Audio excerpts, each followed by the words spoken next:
All right, this is going to be a video for the Declaration of Independence. This was a little bit different than we've done before. I'm using a new program, so you're actually going to answer your questions while you go through the video. So they'll pop up over on this side, and it'll go right into the system, and I'll be able to grade it from there. I can watch how you're doing while you're doing it, and it gives me lots of information, like fast forwarding through the video or rewinding it, if you're watching it, all that stuff. So the first thing, question-wise, I want you to do is take a look at this poster. It says, "Notice termination of employment. We, the people, hereby serve notice that your services or lack thereof are no longer desired or required. You are fired." Who do you think the colonists would give this to? And tell me why.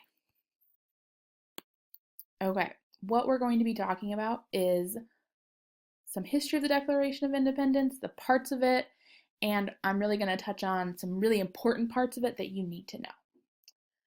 So first up, I'm going to give you some excerpts from historians. I will read them to you, and then you can answer questions about them. Okay, here's the first historian's excerpt. "The Declaration of Independence represents the colonists' deepest fears and beliefs. The colonists believe they saw a clear pattern in the events that followed 1763, so the end of the French and Indian War. They believe they saw an evil and deliberate conspiracy to crush liberty in America. They saw evidence of this conspiracy in the Stamp Act and in the Coercive Acts. They also believe that America was destined to play a special role in history. They believed that America would become the foundation of a great and mighty empire, the largest the world had ever saw to be founded on such principles of liberty and freedom, both civil and religious. The colonists believed that England was trying to enslave them, and that they should use all the power which God has given them to protect themselves." Okay, so in that side question, the claim, I'm going to give it to you for the first one. The founding fathers wrote the Declaration of Independence because why? I'll give you the beginning of it, you tell me the rest. What was their main claim? And then evidence from the text. You're citing your text. So if I went up to this first one, I might look at down here. It talked about civil and religious freedoms, that they wanted liberty and freedom. So I could say the founding fathers wrote the Declaration of Independence because they wanted their country to be the empire, not England. And then I need to cite my evidence using textual support in that evidence. You'll do this in the side, not on this piece of paper.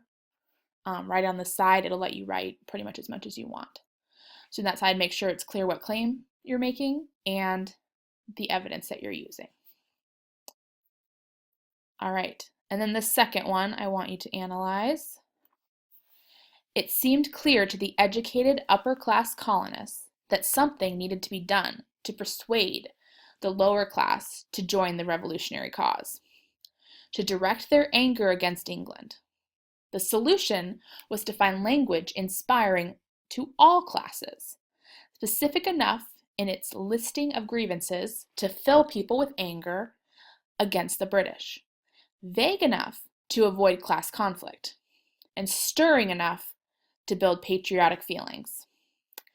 Everything the Declaration of Independence was about, popular control over governments, the right of rebellion and revolution, fury at political tyranny, economic burdens, and military attacks, was well suited to unite large numbers of colonists and persuade even those who had grievances against one another to turn against England.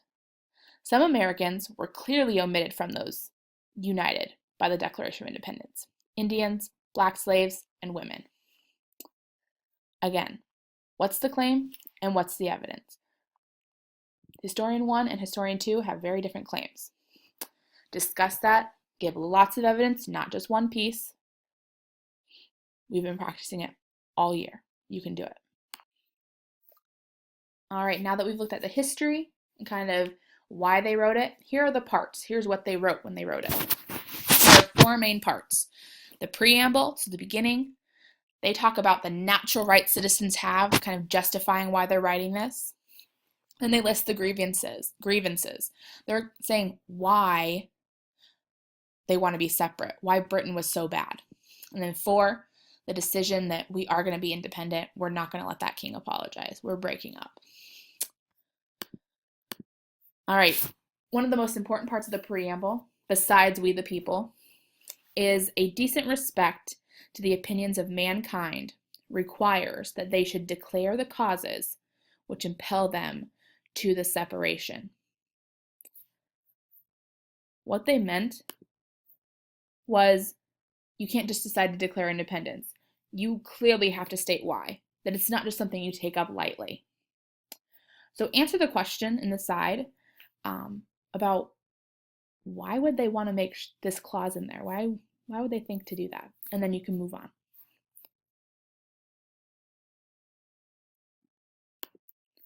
Okay, here's why they would say it. They know that after they get independence, they're going to have to create a new government. You can't just have anarchy. But they are currently writing a document saying that people can overthrow their government. They do not want their new government to be overthrown unless there's a really good reason in the future. All right, the second section is where it's talking about those natural rights, like our inalienable rights.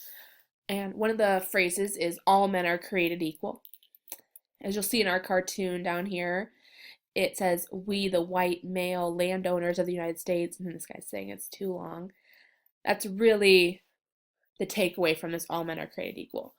I know a lot of you said on there like, all people are the same and everything, and in today's world, that's how we interpret it. But back then, that's not how they would have interpreted it. What they really meant back then was all white men who owned land were created equal. So if you own land, you have to be pretty wealthy.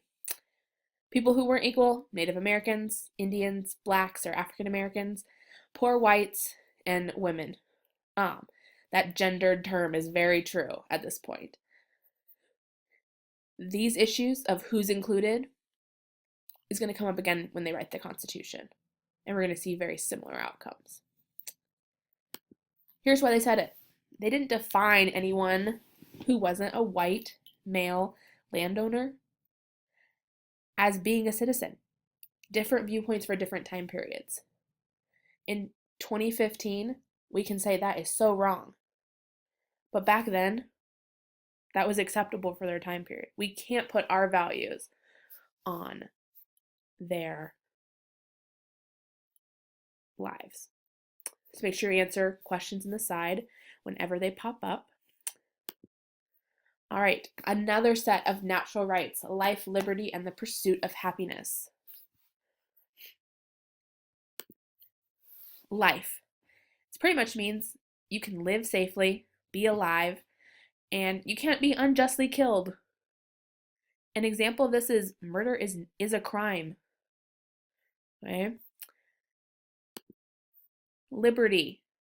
The right to exist without shackles, no tyrannical governments telling you what to do. You have a right to live the way you want. You don't have to have a king telling you exactly what to do every moment of the day or telling that you can't do something. An example would be being imprisoned for protesting the government peacefully. It's illegal for them to do that to you. You are allowed to protest your government. Pursuit of happiness. This is the trickiest one because a lot of people think happiness, they think happy, but the terms have changed. So what it really means is you have the freedom to do what you desire, not that someone can tell you what to do. So an example is you could be a doctor if you want. You could be a teacher. You can do whatever job you want. You don't have to do what a king tells you to do. You are not defined by your economic status, your gender, what your parents did. You can do whatever you want. All right. That next section, the third section, was the grievances, meaning complaints.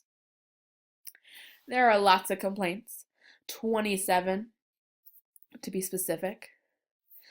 We really talked about that quartering soldiers, having soldiers in our home, not listening to the colonies. This is the biggest section of the Declaration.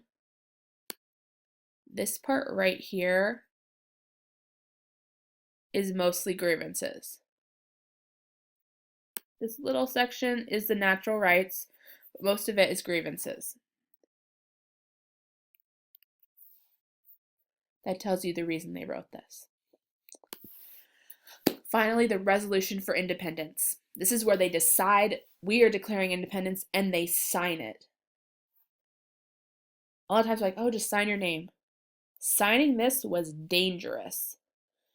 By signing this, they were committing treason. And there's a debate about John Hancock's signature, which looks like this. It's the biggest signature on the page. He was the first one to sign it, and people say, oh, he signed it because he wanted the King of England, King George, to really be able to see it. And other people are like, he had the whole page, so he just thought that that was a decent size. Take it for what you will, but that's kind of the story with John Hancock. But everyone who signed this was committing treason against their government. They were all British citizens, and they were pretty much saying, let's overthrow the king. All right, once you've answered every single question throughout this section, here's your assignment. You can do it in the side box. Complete sentences. It should be pretty long. Do your best, hit submit, and you're good. Have a great day.